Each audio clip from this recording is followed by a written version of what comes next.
नमस्कार दोस्तों, आपका एक बार फिर से स्वागत है यूट्यूब चैनल एजुकेशनल आईसीएज में। इसमें हमारी चल रही है अभी रीट के लिए श्रृंखला, जिसको नाम दिया है संडे समरी फॉर रीट।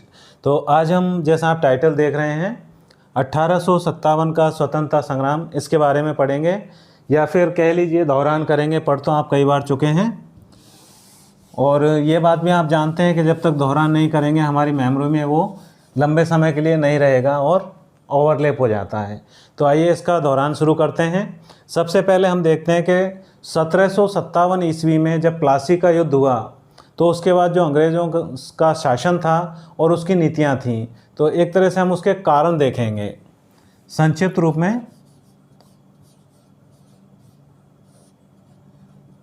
1757 ईस्वी में प्लासी युद्ध के बाद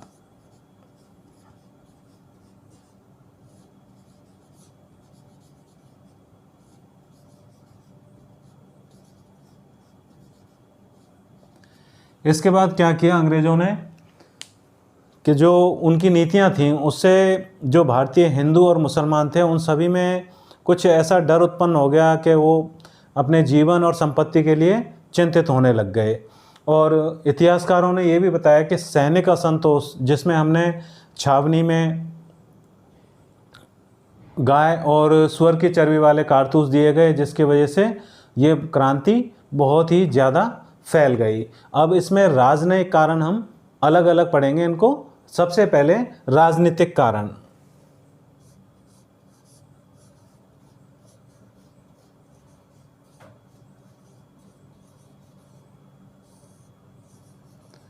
अब राजनीतिक कारण में हम देखेंगे कि वास्तव में इसमें क्या क्या कारण थे। राजनीतिक कारण में हम देख रहे हैं कि उसमें सबसे पहले तो सहायक संधि प्रणाली थी जो अंग्रेज़ों की,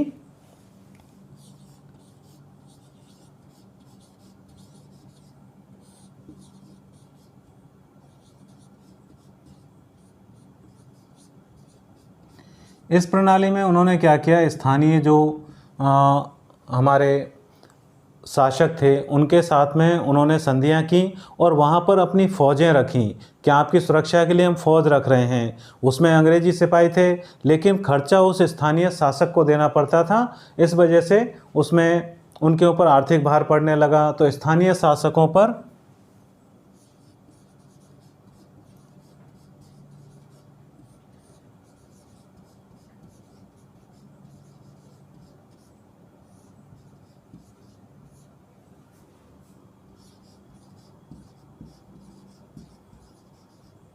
सैनिक खर्च इन्होंने लादना शुरू कर दिया। फिर इसके अलावा और राजनीतिक कारण में हम देखते हैं कि इनका जो डलहौजी का सिद्धांत था कि 1848 ईस्वी में उन्होंने भारतीय नरेशों में विद्रोह की भावना उत्पन्न कर दी, क्योंकि वो जब गवर्नर जनरल बने तो उन्होंने कुछ ऐसे नियम लागू कर दिए जिससे असंतोष की भावना फैल गई। डलहौजी के सिद्धांत। अब डलहौजी के सिद्धांत जब ये 1848 ईस्वी में गवर्नर जनरल बने थे, इस समय इन्होंने क्या किया कि जो कोई भी राजा होता, पहली बात तो उसका पुत्र होना अनिवार्य हो गया। वो कोई दत्तक पुत्र नहीं ले सकता था या फिर बिना उत्तराधिकारी के मृत्यु होने पर।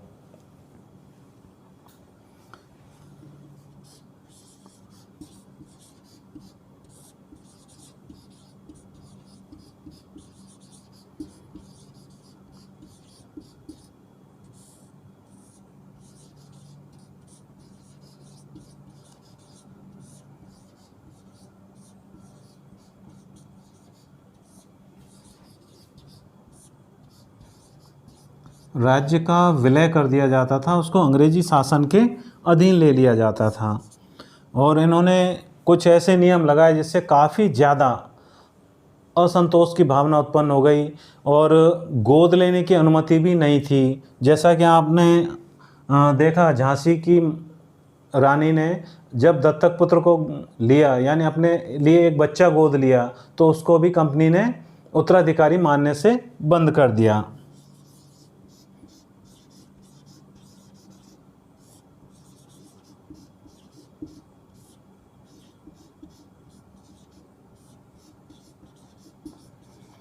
मतलब शासक द्वारा गोद लिए बालक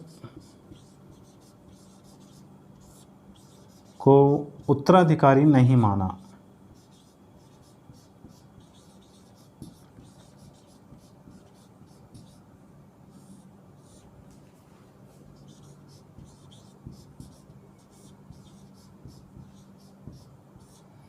इस वजह से भी उनमें असुरक्षा की भावना उत्पन्न हो गई कि हमारे राज्य को तो ये मिला ही लेंगे, ये इनके इन प्रकार हैं जिससे कि बहुत परेशानी होगी, ब्रिटिश शासन में मिला लिया जाएगा। और प्रबंध के आधार पर भी ब्रिटिश साम्राज्य में मिला लिया जाता था कि प्रबंध में कमी है, कोई भी उन्हें बहाना चाहिए होता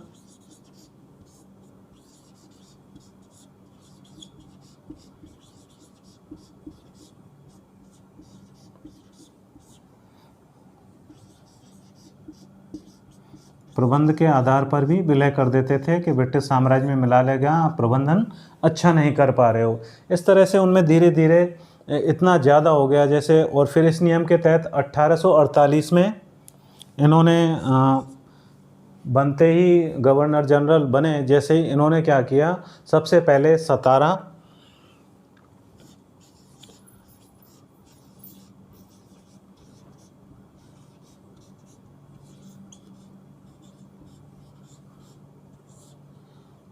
के बाद में इन्होंने मिलाया इसमें जैतपुर, संबलपुर,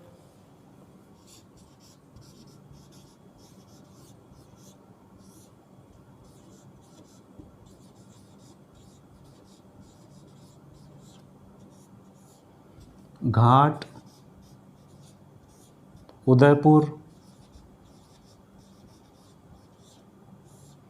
और झांसी को भी इन्होंने इसी नियम से मिला लिया और साथ में नागपुर को भी मिलाया।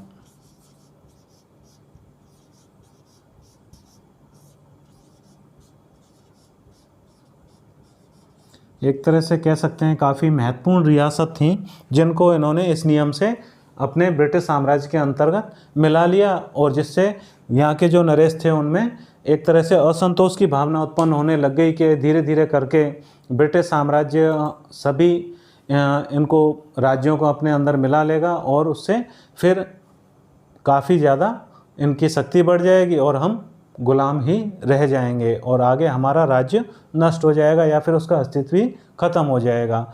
फिर इसके बाद क्या हुआ, डलहौजी की नीति में हम देखें कि 13 फरवरी 1856 को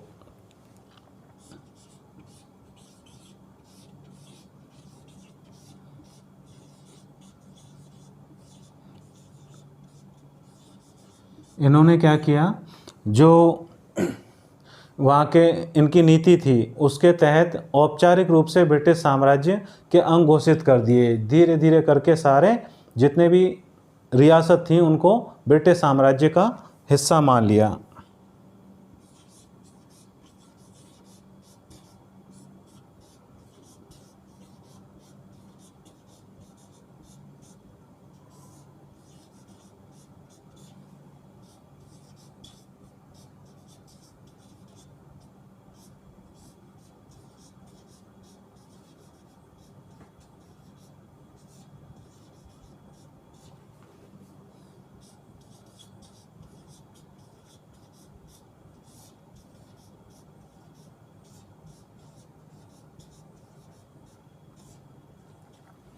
तो एक तरह से बहुत बड़ा कदम था जिसके कारण अचानक ही पूरे उलटफेर हो गया।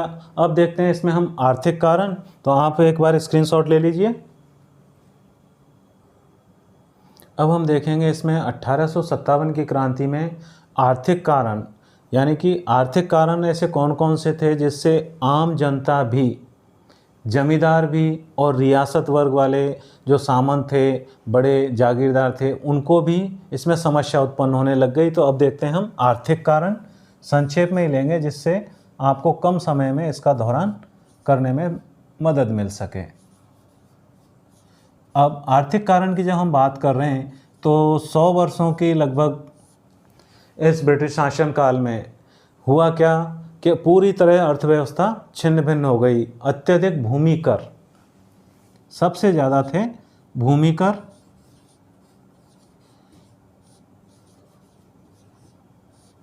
इसकी वजह से भी सामंत वगैरह परेशान थे और किसान भी कितना कर देता, जितना कर देता उसमें से सामंत रखे या ब्रिटिश राज को देवे, उसकी परेशानी थी। इसके बाद में फिर जो तालुके थे यानी छोटी छोटी जागीर थी, उनमें भी असंतोष हो गया, जागीरदार भी परेशान।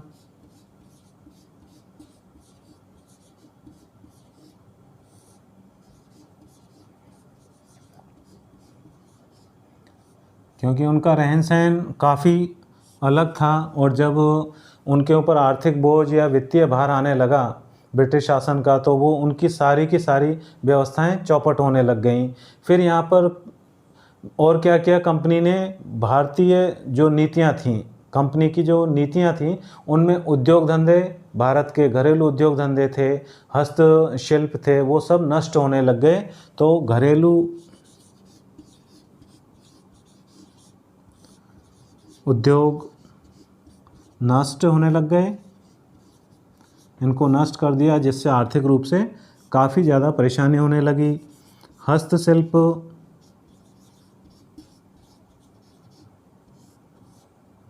भी नष्ट होने लगा। इसकी वजह से भी आम जनता बेरोज़गार होने लग गई। इस तरह से इनके कुछ आर्थिक कारण ऐसे रहे जिनसे धीरे धीरे धीरे असंतोष की भावना पैदा करने लगी।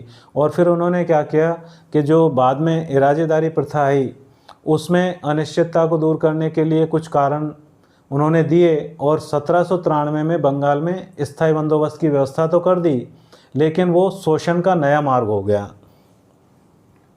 कौन से? 1793 ईस्वी में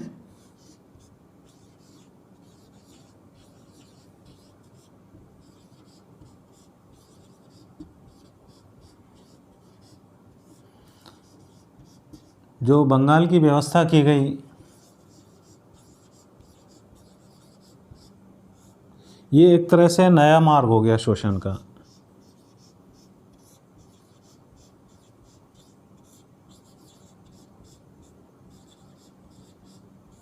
इस वजह से भी लोग वाग सब परेशान होने लग गए कि आए दिन कुछ ना कुछ नियमों में फेरबदल करके और धीरे धीरे आर्थिक भार, वित्तीय भार ये हमारे ऊपर दे रहे थे, जिससे यहाँ के लोग वागों को परेशानी हो रही थी। फिर इसमें कुछ और भी सामाजिक और धार्मिक कह सकते हैं कारण थे, तो हम देखेंगे इसमें सामाजिक और धार्मिक कारण।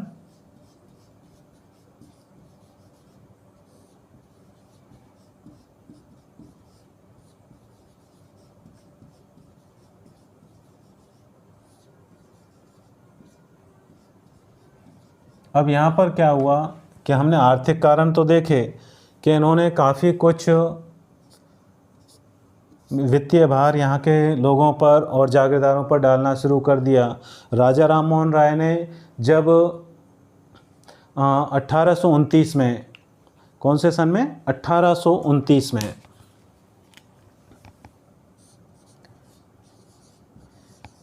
1829 ईस्वी में राजा राम मोहन राय ने एक तरह से सती प्रथा को बंद करवाने का प्रयास किया था। अब उसकी वजह से क्या हुआ, किनके द्वारा करवाई थी गई? विलियम बेटिंग द्वारा।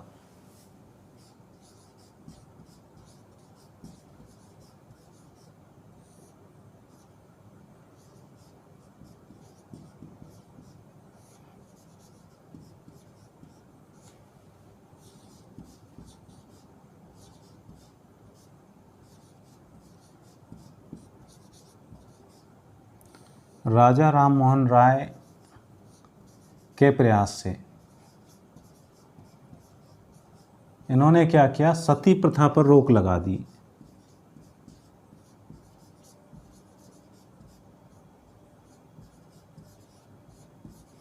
सती प्रथा आप जानते ही हो, कोई भी व्यक्ति की जब मृत्यु हो जाती तो उसकी पत्नी को उसके साथ ही जीवित जलना होता था। और फिर इन्होंने 1856 ईस्वी में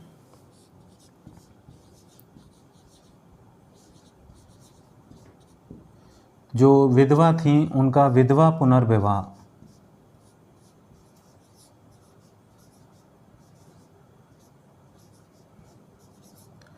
इसका भी नियम पास करवा लिया। इसकी वजह से यहाँ के लोगों को लगने लगा कि हमारी सारी धार्मिक मान्यताएं हैं और सामाजिक मान्यताएं हैं वो सब नष्ट हो जाएंगी, उसकी वजह से धार्मिक असंतोष भी पैदा होने लग गया। उसके बाद इन्होंने एक नियम और निकाल दिया कि ईसाई धर्म जिसने स्वीकार कर लिया है,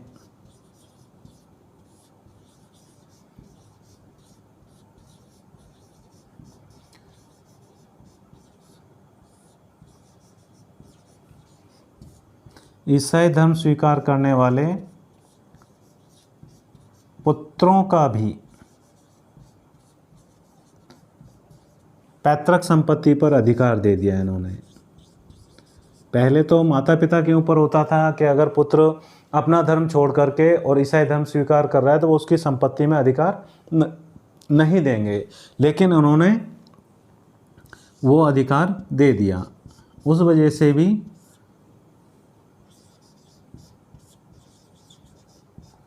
असंतोष की भावना फैल गई। तो इनको लगने लगा हमारे लोगों को कि हमारा धर्म और जो सामाजिक रीति रिवाज हैं वो धीरे धीरे करके सब नष्ट हो जाएंगे और इसकी वजह से हमारा पूरा एक तरह से जो सामाजिक ढांचा है वो नष्ट हो जाएगा। अब इसमें देखते हैं हम सैनिक कारण। तो आप एक बार थोड़ा सा इसका चाहें तो स्क्रीनशॉट ले लें या फिर आप एक बार पॉज करके लिख सकते हैं। मैं देखिए, अब हम देखेंगे 1857 की क्रांति के सैनिक कारण। ज़्यादा नहीं है, संक्षेप में लिखे हैं पूरे ही।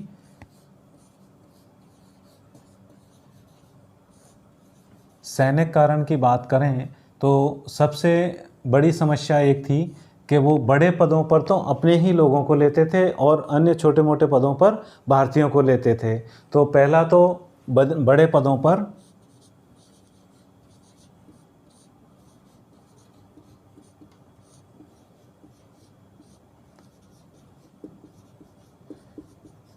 अंग्रेज व्यक्ति और वेतन में काफ़ी अंतर।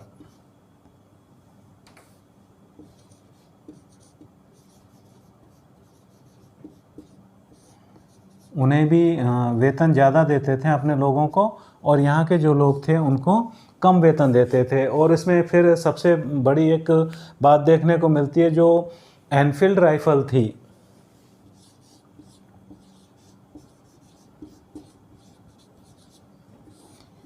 एनफील्ड राइफल जिसके कारतूस, इसके कारतूस में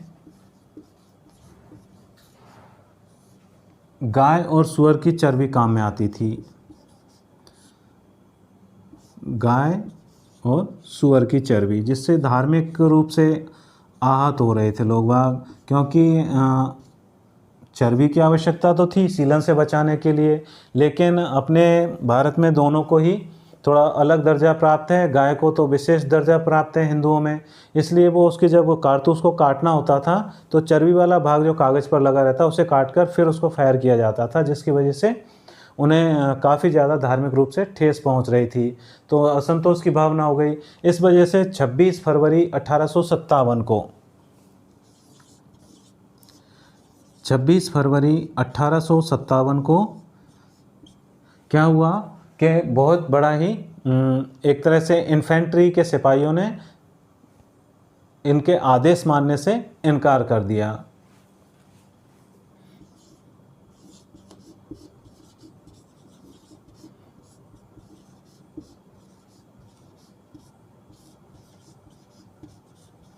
अब यहाँ से एक तरह से कह सकते हैं कि ये 1857 की क्रांति प्रारंभ हो गई और इसमें फिर धीरे धीरे करके आगे काफ़ी ज़्यादा, और इसके कुछ और भी कारण हैं थोड़ा सा।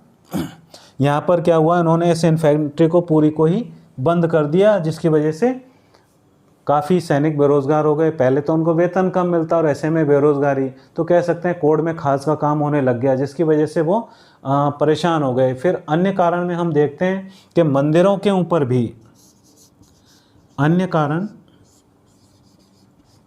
यानी मंदिर मस्जिद थे, यानी धार्मिक स्थल पर भी इन्होंने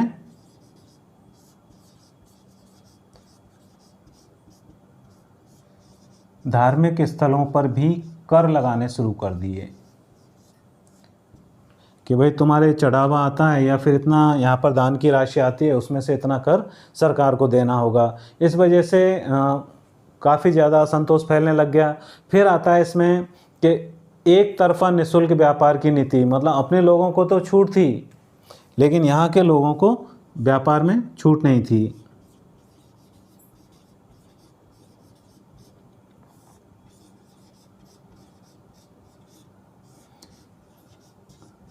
अंग्रेज़ों की एक तरफा व्यापार नीति। फिर और अन्य कारण में हम इसमें देखते हैं कि भेदभावपूर्ण व्यापार नीति हो गई और भारतीय जनता का आर्थिक शोषण,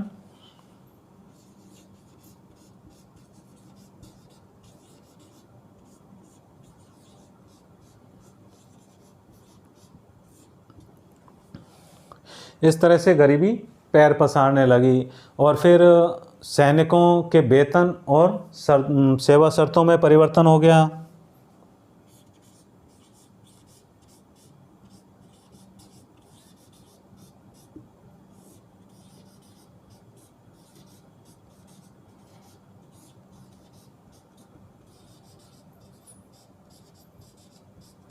बिल्कुल समयरी रूप में लेके चल रहे हैं जिससे आपको कम समय में दौरान करने में मदद मिले।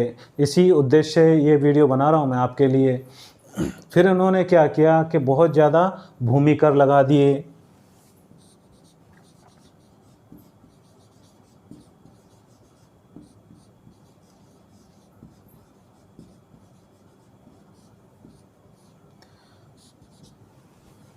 इस तरह से ये बढ़ते गए। फिर सबसे बड़ा अंतर आया शिक्षा का प्रसार होने पर, और वो भी अंग्रेजी शिक्षा का प्रचार।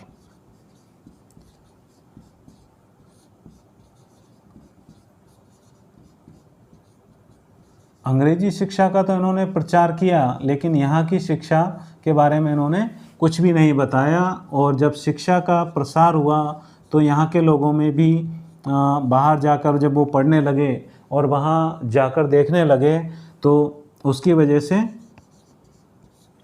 उनमें भी देशभक्ति की भावना आने लगी। और एक तरह से इन्होंने प्रयास तो ये गलत किया था कि अंग्रेजी शिक्षा ही उत्तम है, लेकिन इसकी वजह से जब यहाँ के लोग बाहर जाने लगे तो उसका एक धनात्मक प्रभाव ये भी हुआ कि उनमें देशभक्ति की भावना जगने लगी। जो तब के अब तक उनका साथ दे रहे थे उनमें भी अब उनके प्रति विद्रोह की भावना जगने लगी। फिर आया एक ऐसा दौर जब 1853 ईस्वी में रेलगाड़ी, भारत में प्रथम रेलगाड़ी चली थी मुंबई से ठाणे के बीच में।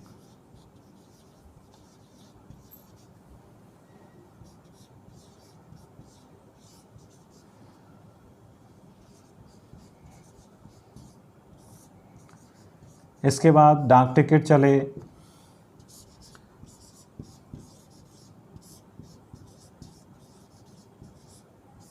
तो इस वजह से आदान प्रदान ज़्यादा होने लगा समाचारों का। और फिर तार व्यवस्था हुई। तार व्यवस्था के बाद में टेलीग्राफ लाइन 1853 में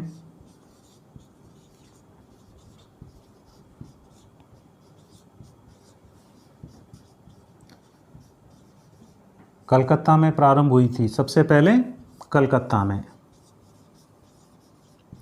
तो ये कुछ ऐसे हैं जो अपने प्राचीन में भी जा रहे हैं और वर्तमान में भी आ रहे हैं, तो ऐसा प्रश्न भी दौरान ज़्यादा हो जाते हैं। इसके बाद ये कहाँ से, कलकत्ता से आगरा, इसके बीच में ये बिछाई गई थी टेलीग्राफ लाइन, जिसकी वजह से समाचार काफ़ी तेज़ी से पहुंचने लगे। अब क्रांति का प्रारंभ कैसे हुआ, तो एक बार आप चाहें तो स्क्रीनशॉट ले लें। अब देखते हैं इस 1857 की क्रांति का प्रारंभ कहाँ से हुआ और प्रसार कहाँ हुआ। सबसे पहले 28 फरवरी 1857, तिथि याद रखिएगा, 28 फरवरी 1857 को मेरठ छावनी, कहाँ पर, मेरठ छावनी। और बुरहानपुर में जो 19वीं नेविट इन्फेंट्री थी,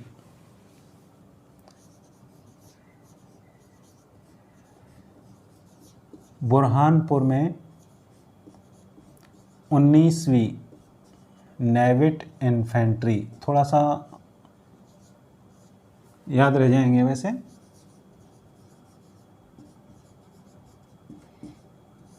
नेविट इन्फेंट्री में सैनिकों ने बगावत की कोशिश की थी। उसके बाद 29 मार्च को कोलकाता के पास बैरकपुर में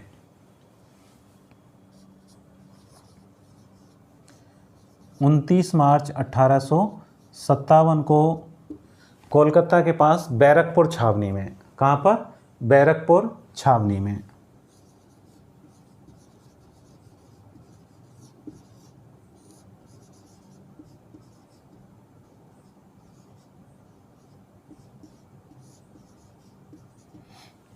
बैरकपुर छावनी में क्या घटना घटी? वहाँ पर मंगल पांडे ने बिल्कुल ही, और वो उनकी थी 34वीं इन्फेंट्री, ये तो 19वीं इन्फेंट्री थी, इनकी थी 34वीं इन्फेंट्री।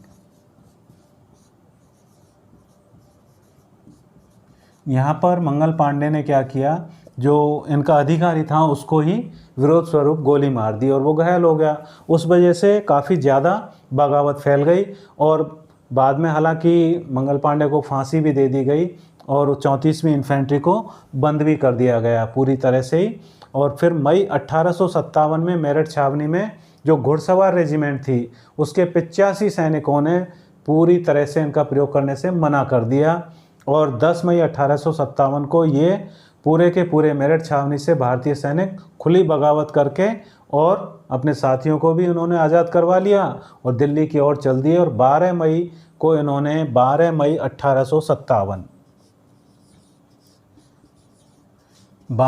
1857 को ये पहुंच गए दिल्ली। ये सभी सैनिक कहाँ पहुँचे? दिल्ली पहुँच गए और इन्होंने वहाँ पर मुग़ल बादशाह, जो अंतिम मुग़ल बादशाह था बहादुर शाह जफ़र द्वितीय,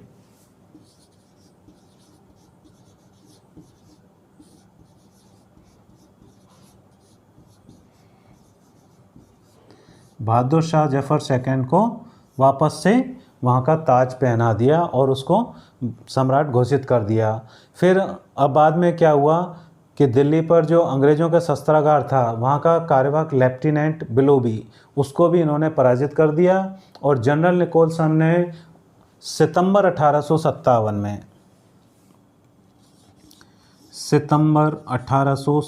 में जनरल निकोलसन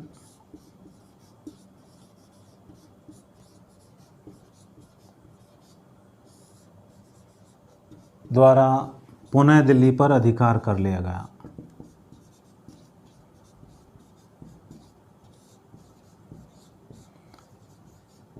हालांकि युद्ध में इनको काफ़ी ज़्यादा घाव आए थे और इनकी मृत्यु हो गई। इनके बाद में जो जनरल बने उन्होंने बहादुर शाह जफ़र के पुत्र और पोते इनको मार डाला और बहादुर शाह जफ़र को रंगून जेल भेज दिया, जो आज हम जानते हैं बर्मा या म्यांमार के रूप में। वहाँ की जेल में भेज दिया बहादुर शाह जफ़र को और इनके पुत्रों की हत्या कर दी। इसके बाद इनके पोते को भी गोली मार दी। फिर हम देखते हैं कि बिहार, उत्तर प्रदेश के जो अलग अलग नगर हैं उनमें आगरा, बुंदेलखंड, झांसी, इलाहाबाद, कानपुर, बनारस और बरेली, इनमें भी ये विद्रोह काफ़ी ज़्यादा फैल गया। यानी कि विद्रोह फैला कहाँ पर?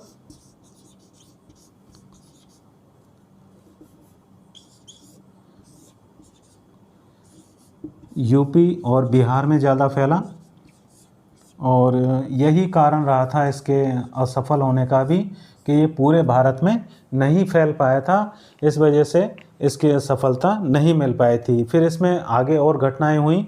वो घटनाएं क्या हुई? नवंबर 1857 में सेनापति जो रेजिमेंट थी इनकी मुख्य, उसकी सहायता से मुख्य सेनापति ने रेजिमेंट की सहायता से नगर में प्रवेश किया और लखनऊ में दोबारा से अधिकार कर लिया। फिर इस तरह से इसमें जो घटनाक्रम थे वो कुछ एक क्रम में नहीं थे, यानी कि कह सकते हैं उनमें आपस में तालमेल नहीं था। एक जगह अधिकार किया, दूसरी जगह का संभाल नहीं पाए, इस वजह से ये असफल रहा था। जून 1857 में झांसी की रानी लक्ष्मीबाई के नेतृत्व में भी झांसी में विद्रोह हुआ था। जून 1857।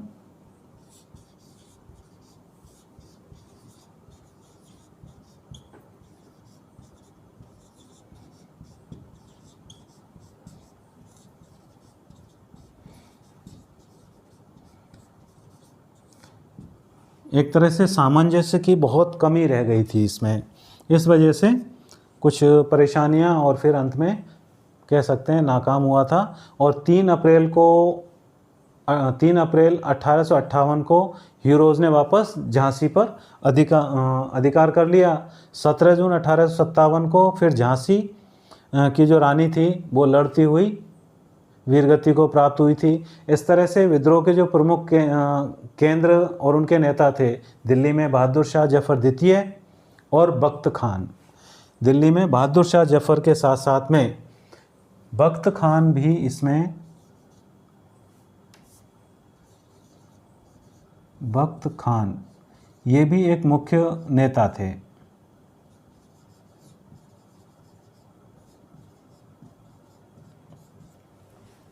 जिन्होंने आज़ादी की लड़ाई में भाग लिया था।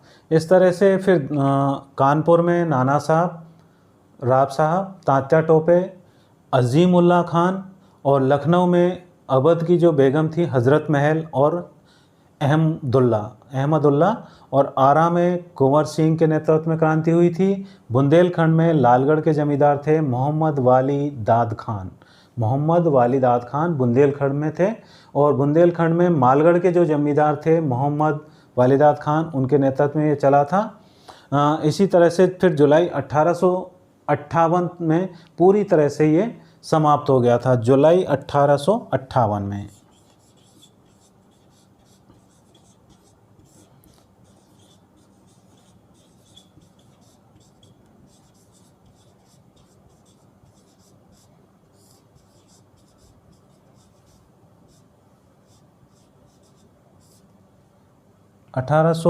में पूर्णतः समाप्त हो गया पूरा ये स्वतंत्रता संग्राम। फिर वापस नए सिरे से शुरू हुआ था बाद में। तो इसमें हम देख रहे हैं कि विद्रोह की असफलता के कारण क्या थे। असफलता का कारण था एक तरह से असामयिक था, अचानक शुरू कर दिया किसी ने, ऐसा नहीं कि पहले से उसकी कोई रूपरेखा रही हो। और फिर विद्रोह योजना के अनुसार नहीं था। विद्रोहियों के पास कोई राष्ट्रीय स्तर का नेतृत्व नहीं होना भी एक असफलता का मुख्य कारण था, क्योंकि वो अपनी कोई रणनीति तय नहीं कर पाए थे। और सबसे बड़ी बात ये रही थी कि कोई भी इनके पास अनुभवी या ऐसा योग्य व्यक्ति नहीं था जो इसका संचालन कर पाता, जबकि अंग्रेज़ों के पास उस समय काफ़ी अच्छे सेनापति थे, सुसंगठित सेना थी, जिसके वजह से वो वापस से अपने हारे हुए स्थानों को जीतते जा रहे थे और इस स्वतंत्रता संग्राम को समाप्त करते जा रहे थे। फिर सबसे बड़ी बात एक थी कि भारतीय शासक इससे दूर रहे। उन्होंने अंग्रेज़ों का साथ ज़्यादा दिया या तटस्थ रहे, स्थानीय क्रांतिकारियों का साथ नहीं दिया। अब इसके प्रभाव क्या देखने को मिले बाद में कि इसकी वजह से ईस्ट इंडिया कंपनी से पूरा शासन महारानी विक्टोरिया के पास चला गया और उन्होंने 1 नवंबर 1858 को भारत के व्यक्तिगत प्रतिनिधि का नया पद बना दिया, यानी भारत में वायसराय की नियुक्ति कर दी। यहाँ पर तो हम पढ़ रहे थे लेफ्टिनेंट कर्नल वगैरह, लेकिन अब बन गया 1 नवंबर 1858 को।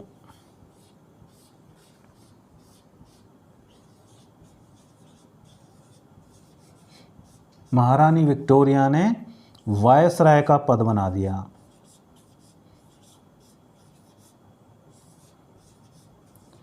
जो उनके प्रतिनिधि के तौर पर शासन को चलाने लगा, यानी कि ये इसका महत्वपूर्ण पद रहा कि कंपनी का पूरा जो ईस्ट इंडिया कंपनी थी उसका पूरा ही शासन ख़त्म हो गया और सीधे ब्रिटिश शासन के अधीन चला गया भारत। और फिर इसमें जो विलय की नीति थी वो भारतीय रियासतों में दत्तक पुत्र लेने को अनुमति भी प्रदान कर दी गई और जमींदारों के जो तालुकेदार थे उनको राष्ट्रभक्ति की शपथ दिलवाई गई कि हम ब्रिटिश शासन को मानेंगे, और फिर उनको जागीरें लौटा दी गईं और सैनिकों का निश्चित अनुपात घोषित कर दिया गया। उसके बाद में सैनिक अनुपात कर दिया गया